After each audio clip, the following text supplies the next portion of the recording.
MBBS, BDS படிப்புகளுக்கு விண்ணப்பிக்க கால அவகாசம் நீட்டிக்கப்பட்டுள்ளது.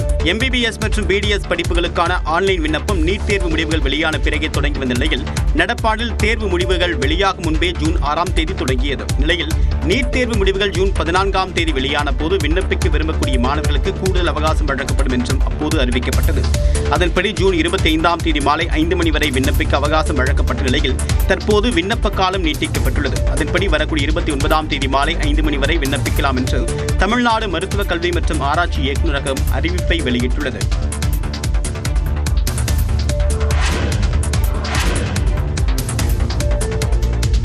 தண்டவாள பராமரிப்பு பணி காரணமாக காட்பாடி, திருப்பதி உள்ளிட்ட 3 மெமு பயணிகள் ரயில் சேவை நாளை ரத்து செய்யப்படுவதாக தெற்கு ரயில்வே அறிவித்துள்ளது.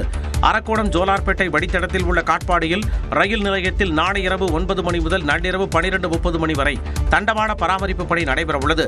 இதன் காரணமாக காட்பாடியில் இருந்து நாளை இரவு 9:10 மணிக்கு புறப்பட்டு திருப்பதி செல்லும் மெமு ரயில் ரத்து செய்யப்படுவதாக அறிவிக்கப்பட்டுள்ளது. இதேபோன்று திருப்பதியில் இருந்து காட்பாடிக்கு இரவு 7:10 மணிக்கும், சென்னை கடற்கரையில் இருந்து திருவண்ணாமலைக்கு மாலை 6 மணிக்கு இயக்கப்படும் மெமு ரயில்கள் ரத்து செய்யப்படுவதாக தெரிவிக்கப்பட்டுள்ளது. திருவண்ணாமலையில் இருந்து இன்றும் வரும் 28ஆம் தேதி என்றும் மாலை 4:30 மணிக்கு புறப்பட்டு தாம்பரம் செல்லும் மெமு ரயிலும் ரத்து செய்யப்பட்டுள்ளது. அத்துடன் அரக்கோணத்தில் இருந்து நாளை இரவு 9 மணிக்கு காட்பாடிக்கு புறப்படும் மெமு ரயில் சேவூருடனும், விழுப்புரத்தில் இருந்து நாளை இரவு 7:10 மணிக்கு காட்பாடி புறப்படும் மெமு ரயில் வேலூருடனும் ரத்து செய்யப்படுவதாக தெற்கு ரயில்வே தெரிவித்துள்ளது. ரயில் டிக்கெட் கட்டணத்தை உயர்த்த வேண்டாம் என்று மத்திய அரசுக்கு முதலமைச்சர் மு க ஸ்டாலின் வலியுறுத்தியுள்ளார். இது தொடர்பாக தனது எக்ஸ் பக்கத்தில் பதிவிட்டுள்ளவர், காட்பாடி செல்வதற்கு சென்ட்ரல் ரயில் நிலையம் சென்றபோது தன்னை வரவேற்ற மக்களிடம் வழக்கமான உற்சாகமும் மகிழ்ச்சியும் குறைந்திருந்ததாக தெரிவித்துள்ளார். ஜூலை 1ஆம் தேதி முதல் உயர்த்தப்பட உள்ள ரயில் டிக்கெட் கட்டணம் மற்றும் குறைந்து வரும் சாதாரண பெட்டிகளின் எண்ணிக்கையே பயணிகளின் மகிழ்ச்சியை களவாடி இருப்பதாக முதலமைச்சர் கூறியுள்ளார். எனவே ரயில் டிக்கெட் கட்டணங்களை உயர்த்த வேண்டாம் என்று பிரதமர் மோடி மற்றும் மத்திய ரயில்வே அமைச்சர் அஸ்வினி வைஷ்ணவை டாக் செய்து எக்ஸ் பக்கத்தின் வாயிலாக முதலமைச்சர் மு க ஸ்டாலின் வலியுறுத்தியுள்ளார். இந்திய ரயில்வே என்பது ஏழை நடுத்தர மக்களின் பயணங்களுக்கானது மட்டுமன்றி அவர்களின் அன்றாட வாழ்வில் ஒரு அங்கம் என்றும் முதலமைச்சர் குறிப்பிட்டுள்ளார். நடுத்தர மக்கள் பயன்படுத்தும் ரயில்களின் கட்டணத்தை உயர்த்தும் மத்திய அரசின் முடிவு ஏற்கத்தக்கதல்ல என எதிர்க்கட்சித் தலைவர் எடப்பாடி பழனிசாமி தெரிவித்துள்ளார். இது தொடர்பாக தனது எக்ஸ் பக்கத்தில் பதிவிட்டுள்ளவர், உடனடியாக ரயில் கட்டண உயர்வை கைவிடும்படி கேட்டுக் கொண்டுள்ளார். ரயில் கட்டண உயர்வு குறித்த முதல்வரின் ட்வீட்டை குறிப்பிட்டுள்ள எடப்பாடி பழனிசாமி, தமிழ்நாட்டில் குடிநீர் கட்டணம், மின் கட்டணம், சொத்து வரி உள்ளிட்டவை பல மடங்கு உயர்ந்துள்ளதாக குற்றம் சாட்டியுள்ளார். பூத் கமிட்டியில் இருப்பவர்கள் யாருக்கும் குற்றப்பின்னணி இல்லாமல் இருப்பதை உறுதி செய்ய வேண்டும் என்று கட்சி நிர்வாகிகளிடம் அதிமுக பொதுச் செயலாளர் எடப்பாடி பழனிசாமி அறிவுறுத்தியதாக தகவல் வெளியாகியுள்ளது. சட்டமன்ற தேர்தல் நெருங்கும் நிலையில் அதிமுக கட்சி வளர்ச்சிப் பணிகள் குறித்து மாவட்ட பொறுப்பாளர்கள் மற்றும் மாவட்ட செயலாளர்கள் கூட்டம் 2 நாட்களாக நடைபெற்றது. சென்னையில் உள்ள கட்சி தலைமையகத்தில் எடப்பாடி பழனிசாமி தலைமையில் புதன்கிழமை காலை நடைபெற்ற கூட்டத்தில் மாவட்ட நிர்வாகிகள் கலந்து கொண்டனர். இந்த கூட்டத்தில் நிர்வாகிகளுக்கு எடப்பாடி பழனிசாமி பல்வேறு அறிவுரைகளை வழங்கியதாக தெரிகிறது. குறிப்பாக புதிதாக நியமிக்கும் பூத் கமிட்டி நிர்வாகிகள் மீது எந்தவித வழக்குகளும் குற்றப்பின்னணிகளும் இருக்கக்கூடாது என அவர் வலியுறுத்தியதாக கூறப்படுகிறது. ஒவ்வொருவரையும் அவர்களுக்கு குற்றப்பின்னணி இருக்கிறதா என்பது குறித்து நன்கு ஆராய்ந்து நியமிக்க வேண்டும் என எடப்பாடி பழனிசாமி அறிவுறுத்தியதாக தகவல் வெளியாகியுள்ளது. ஏற்கனவே வழக்குகள் உள்ள நபர்கள் நியமிக்கப்பட்டிருந்தால் அவர்களை மாற்றி புதிய நிர்வாகிகளை சேர்க்க வேண்டும் என்றும் அவர் அறிவுறுத்தியதாக தெரிகிறது. இந்த பணிகள் அனைத்தும் வரும் 10ஆம் தேதிக்குள் நிறைவடைய வேண்டும் என்றும் அதன் பின்னர் தனது சுற்றுப்பயணம் இருக்கும் என்றும் நிர்வாகிகள் மத்தியில் எடப்பாடி பழனிசாமி பேசியதாகவும் தகவல் வெளியாகியுள்ளது.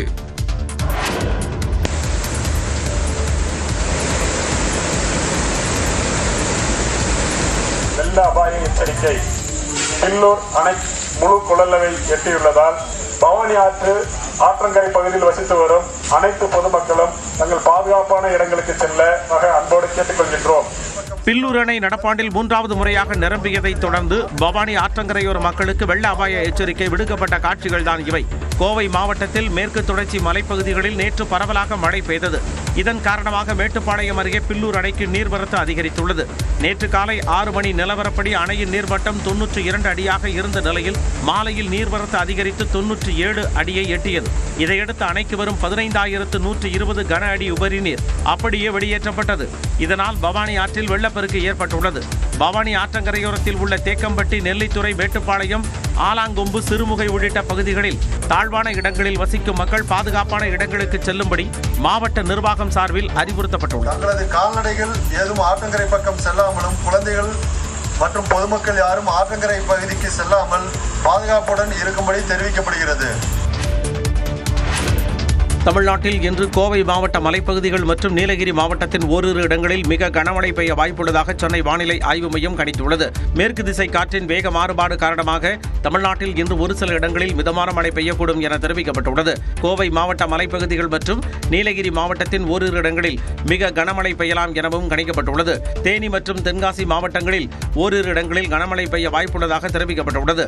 ஜூன் 27 மற்றும் 28ஆம் தேதிகளில் தமிழ்நாட்டின் ஓரிரு இடங்களில் 50 கிலோமீட்டர் வரை பலத்த தரைக்காற்று வீசக்கூடும் என்றும் கோவை மாவட்ட மலைப்பகுதிகள் மற்றும் நீலகிரி மாவட்டத்தின் ஓரிரு இடங்களில் கனமழை பெய்ய வாய்ப்புள்ளதாகவும் வானிலை ஆய்வு மையம் தெரிவித்துள்ளது. சென்னையை பொறுத்தவரை இன்று ஒரு சில பகுதிகளில் இடி மின்னலுடன் மிதமான மழை வரை பெய்ய வாய்ப்புள்ளதாக கணிக்கப்பட்டுள்ளது.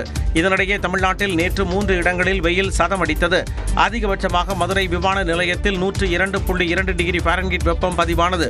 மதுரை நகரில் 100.76 டிகிரி ஃபாரன்ஹீட் வெப்பமும் தஞ்சாவூரில் 100.4 டிகிரி ஃபாரன்ஹீட் வெப்பமும் பதிவாகியுள்ளது.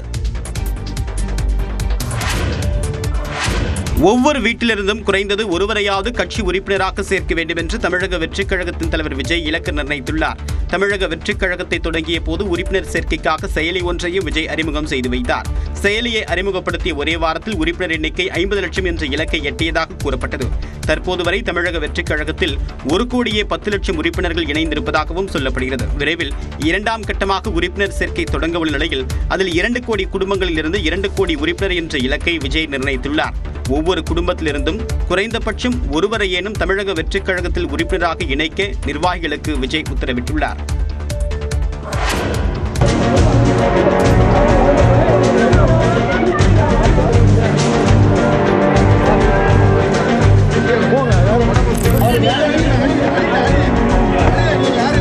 கோவில்பட்டியில் ரயிலில் ஏற முயன்று நடைமேடைக்கும் ரயிலுக்கும் இடையே சிக்கிக்கொண்ட இளைஞரை மீட்கும் பரபரப்பு காட்சிகள் தான் இவை.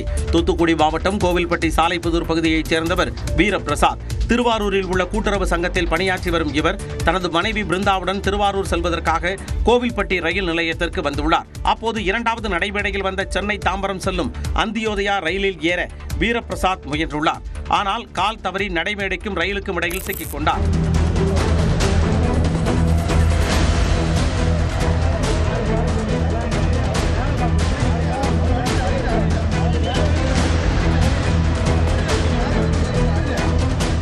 நல்வாய்ப்பாக ரயில் நின்றதால் நூலிழையில் பிரசாத் உயிர் தப்பினார். அதே நேரம் வெளியே வர முடியாமல் பரிதவித்தவரை நடைமேடையை உடைத்து ரயில்வே ஊழியர்களும் பொதுமக்களும் மீட்டனர். இந்த விபத்தில் படுகாயமடைந்த வீரபிரசாத் ஆம்புலன்ஸ் மூலம் கோவில்பட்டி அரசு மருத்துவமனைக்கு அனுப்பி வைக்கப்பட்டார்.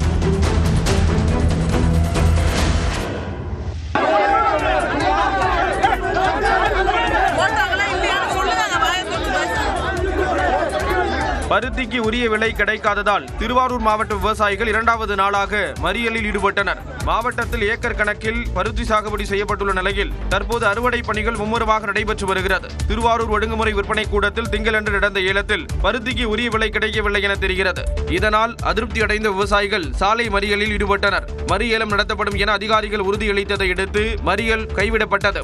இந்த நிலையில் நேற்று பருத்திக்கான மறைமுக ஏலம் நடைபெற்றது. அதிலும் உரிய விலை கிடைக்காததால் விரக்தி அடைந்த விவசாயிகள் ஒழுங்குமுறை விற்பனை கூடம் அருகில் உள்ள ரயில்வே மேம்பாலத்தின் தரையில் அமர்ந்து மறியலில் ஈடுபட்டனர். இதனால் போக்குவரத்து நெரிசல் ஏற்பட்டது. மத்திய அரசாங்கம் அறிவிச்ச 77 ரூபாய் எங்களுக்கு கொடுக்கணும், உரிய விலையை கொடுக்கணும். நெல்லுக்கு எப்படி கொடுக்கறாங்களோ அதே போல இதுக்கும் கொடுக்கணும், காட்டனுக்கும் கொடுக்கணும், 77 ரூபாய் கொடுக்கணும். உதவி ஆட்சியர் சௌமியா விவசாயிகளிடம் பேச்சுவார்த்தை நடத்தினார். வரும் 1ஆம் தேதி மீண்டும் ஏலம் நடைபெறும் என்றும் அப்போது பருத்திக்கு உரிய விலை கிடைக்க நடவடிக்கை எடுக்கப்படும் என்றும் உறுதியளிக்கப்பட்டது. இதனையடுத்து அனைவரும் கலைந்து சென்றனர்.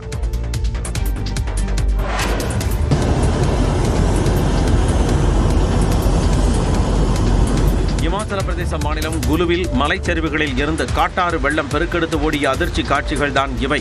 இமாச்சல பிரதேசத்தில் பருவமழை தீவிரமடைந்துள்ள நிலையில் குலு, கங்ரா மாவட்டங்களில் பல்வேறு பகுதிகளில் நேற்று மேக வெடிப்பு காரணமாக திடீர் வெள்ளப்பெருக்கு ஏற்பட்டது. மலைச்சரிவுகளில் இருந்து காட்டாற்று வெள்ளம் பெருக்கெடுத்து பாய்ந்து வந்ததால் சாலைகளில் கற்கள் உருண்டு விழுந்தன. ஏராளமான வாகனங்கள் வெள்ளத்தில் அடித்துச் செல்லப்பட்டன.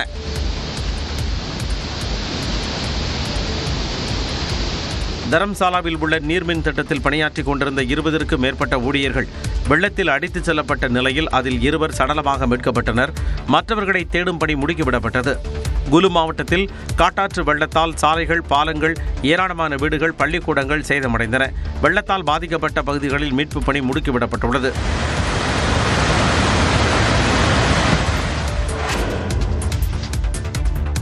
அமெரிக்காவின் குண்டுவீச்சால் அணு உலைகள் கடும் சேதமடைந்திருப்பதாக ஈரான் முதல் முறையாக ஒப்புக்கொண்டுள்ளது. இஸ்ரேல் ஈரான் இடையே நடந்த போரில் அமெரிக்காவும் இணைந்ததால் போர் பதற்றம் அதிகரித்தது. கடந்த 22ஆம் தேதி அமெரிக்க போர் விமானங்கள் ஈரானின் ஃபோர்டோ, நடான்ஸ், இஸ்பகான் ஆகிய முக்கிய அணுசக்தி தளங்களை குறிவைத்து தாக்கின. குறிப்பாக ஃபோர்டோ அணு உலை மீது பங்கர் பஸ்டர் குண்டுகளை பயன்படுத்தி தாக்குதல் மேற்கொள்ளப்பட்டது. இதில் அணு உலைகள் முற்றிலும் சேதமடைந்ததாக அமெரிக்க அதிபர் டிரம்ப் தெரிவித்திருந்தார். ஆனால் ஈரான் மறுத்து வந்தது. அணு ஆயுதம் தயாரிக்க தேவையான யுரேனியம் செறிவூட்டும் பணியை உடனடியாக தொடங்க உள்ளதாக ஈரான் அறிவித்திருந்தது. இந்நிலையில் ஈரானும் தங்களது அணு உலைகள் சேதமடைந்ததை பகிரங்கமாக ஒப்புக்கொண்டுள்ளது. இது குறித்து பேசிய அந்நாட்டு வெளியுறவுத்துறை செய்தி தொடர்பாளர் இஸ்மாயில் பாகாய், அமெரிக்கா நடத்திய தாக்குதலில் அணு உலைகள் சேதமடைந்தது உண்மைதான் என்றார். ஆனால் சேத விவரம் குறித்த முழுமையான தகவல்களை பகிர மறுத்துவிட்டார். சனிக்கோள் போன்ற அளவிலான புதிய புறக்கோள் ஒன்றை நாசா விஞ்ஞானிகள் கண்டுபிடித்துள்ளனர். சூரிய குடும்பத்திற்கு வெளியே உள்ள கோள்கள் புறக்கோள்கள் என்று அழைக்கப்படுகின்றன. 1992ஆம் ஆண்டில் முதல் புறக்கோள் கண்டுபிடிக்கப்பட்டது. இதுவரை சுமார் 6000 புறக்கோள்கள் கண்டறியப்பட்டுள்ளன. இந்நிலையில் புதிய புறக்கோளை ஜேம்ஸ் வெப் தொலைநோக்கி மூலம் விஞ்ஞானிகள் கண்டுபிடித்துள்ளனர். பூமியிலிருந்து 110 ஒளியாண்டுகள் தொலைவில் உள்ள இந்த புறக்கோளுக்கு TWA-7b என்று பெயர் சூட்டியுள்ளனர். சூரிய குடும்பத்தில் உள்ள சனிக்கோள் போன்ற அளவு கொண்ட இந்த புறக்கோள் இதுவரை கண்டறியப்பட்ட புறக்கோள்களை விட 10 மடங்கு எடை குறைவாக இருப்பதாக விஞ்ஞானிகள் தெரிவித்துள்ளனர். இது 6 மில்லியன் ஆண்டுகள் பழமையான கோள் என்றும் அதில் 3 தனித்துவமான வளையங்கள் இருப்பதாக விஞ்ஞானிகள் கூறியுள்ளனர். சிறுநீரக கோளாறால் பாதிக்கப்பட்ட தனக்கு உதவி செய்த நடிகர்களுக்கு நடிகர் பொன்னம்பலம் உருக்கத்துடன் நன்றி கூறியுள்ளார். தமிழ் உள்ளிட்ட மொழிகளில் ஏராளமான திரைப்படங்களில் நடித்து கவனம் பெற்றவர் நடிகர் பொன்னம்பலம். வில்லனாக பல படங்களில் தனது மிரட்டலான நடிப்பை வெளிப்படுத்தியவர் தற்போது உடல்நலக் குறைவால் பாதிக்கப்பட்டுள்ளார். கடந்த 2.5 மாதங்களாக அவர் சிகிச்சை பெற்று வரும் நிலையில் தனக்கு உதவிய நடிகர்கள் கமல்ஹாசன், சரத்குமார், சிம்பு, தனுஷ் உள்ளிட்ட பலருக்கு பொன்னம்பலம் நன்றி கூறியுள்ளார். இந்த கடந்த 5 வருடமா வேலைக்கு எதுவுமே வேலைக்கு போகல. அதில் முழுவதுமாக 90% ஆஸ்பத்திரியிலே அட்மிட் ஆகி இப்படியே இருந்த வாழ்க்கை மாறுபட்டு போச்சு. அறுவை சிகிச்சை செய்துள்ளதால் மீண்டும் பணிக்கு திரும்ப சுமார் 5 மாதங்கள் ஆகலாம் என்றும் அவர் கூறியுள்ளார்.